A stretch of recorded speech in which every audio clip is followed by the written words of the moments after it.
ত্রিভুজ A B C A B কোণ 90 degree. তাহলে এ বি সি একটা ত্রিভুজ দেওয়া আছে যেটার বি কোণটা 90 ডিগ্রি। তাহলে বি কোণ 90 ডিগ্রি, এইভাবে আমরা একটা ত্রিভুজ আঁকবো।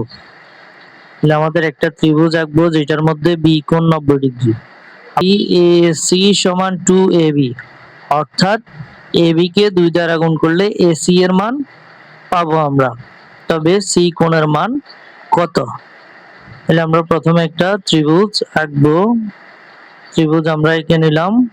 আমাদের এই ত্রিভুজের মধ্যে বলছে আমাদের বি কোণটা 90 ডিগ্রি। এই বি কোণ হচ্ছে আমাদের 90 ডিগ্রি। তাহলে এটা হচ্ছে 90 ডিগ্রি চিহ্ন নিলাম। এরপরে হচ্ছে এসি, এসি সমান 2ab। এখন আমাদের এটা যদি এটা হলো আমাদের এ বিন্দু, এটাকে এ বিন্দু দিলাম, এটা হচ্ছে সি বিন্দু।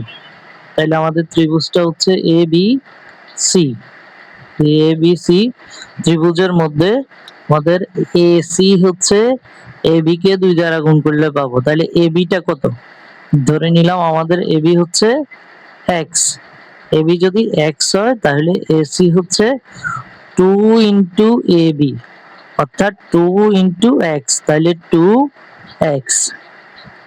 তাহলে আমাদের বি কোণ 90 ডিগ্রি, আর এটা পাওয়া গেল আমাদের, এটাকে আমরা ধরে নিলাম x।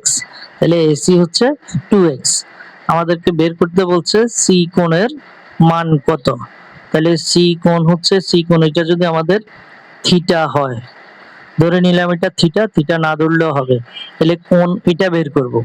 যেহেতু কোণ এটা বের করব, আমাদের যে কোণটা বের করতে হবে তার সাথে সবসময় ভূমি থাকবে। তাহলে এটা হচ্ছে আমাদের ভূমি, এটা হচ্ছে আমাদের ভূমি। তাহলে এটা হয়ে যায় আমাদের লম্ব।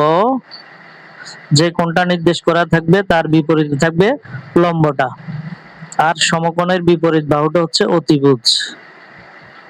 তাহলে এটা হচ্ছে আমাদের অতিভুজ। এখন আমরা যেহেতু এই কোণের মান বের করব, তাহলে কোণ এটা বের করতে গেলে, তাহলে এই কোণের সাথে আমাদের এই দুইটা বাহুর মান, এই দুইটা বাহুর মান আমাদের কাছে আছে। তাহলে এটা হলো লম্ব, এটা হলো অতিভুজ। লম্ব আর অতিভুজ আমাদের কার সাথে রিলেটেড? সাইনের সাথে।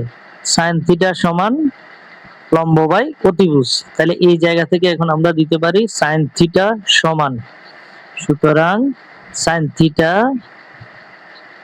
সমান লম্ব বাই অতিভুজ, অর্থাৎ x/2x।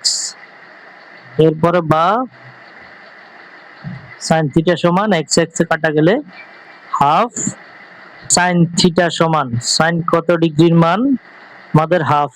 তাহলে সাইন 30 ডিগ্রির মান হাফ, সাইন 30 ডিগ্রি। সুতরাং থিটা সমান 30 ডিগ্রি। এটা হচ্ছে আমাদের সি কোণের মান। তাহলে সি কোণ সমান, সুতরাং কোণ সি সমান 30 ডিগ্রি।